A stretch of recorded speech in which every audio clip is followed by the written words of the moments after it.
Hey guys, hi, welcome back once again. My name is Vaishali and today I'd like to talk about defaulted by design. Now generally we all have been conditioned into thinking in certain ways. Either some things are positive about ourselves, about our situations, about others, or certain things are negative about ourselves, about the situations, or about somebody else. Now we can take a few examples over here, like impatience is a virtue that none of us should have, but patience is a virtue that almost everyone should have. And whilst that may be right on a certain level to a certain degree, it just might also be a guise for not taking up some action. It just might be a guise to avoid facing uncomfortable situations or scenarios, or standing up for something that may be important. On the other hand, impatience might have been generally categorized as a very negative trait, and yet it's a trait that comes very handy when certain immediate actions need to be taken. So how about if we take a pause and reflect that maybe if we still are talking about human rights, if we still are talking of female infanticide, if we still are talking of Black Lives Matters,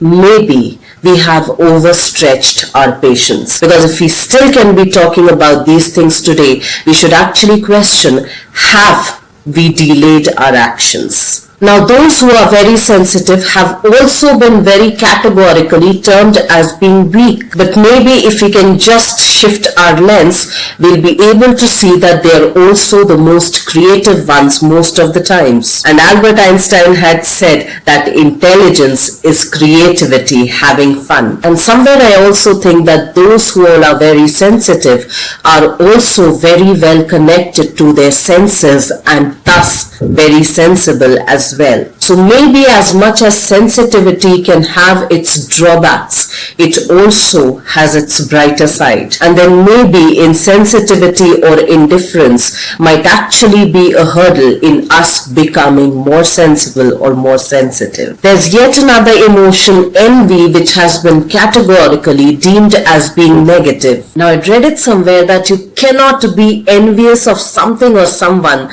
that you aren't capable of doing or being yourself, which essentially means that we can only be envious of those people whose capabilities we admire but are not willing to admit. Now, since I also like to write, paint and sketch, I can only get envious of somebody who does it better than me. And somewhere I believe that probably I have the capability to do so. How about reflecting and overthinking on these notions, on these ideas, so that we can think differently about them, so that we can develop a different perspective, so that we can challenge them, so that the ideas that define us are finally not the ideas that we get stuck with, but are rather the ideas that we keep defining for ourselves. Everything on this planet, including the planet itself, our thoughts, are made up of two polar, complementary, opposing,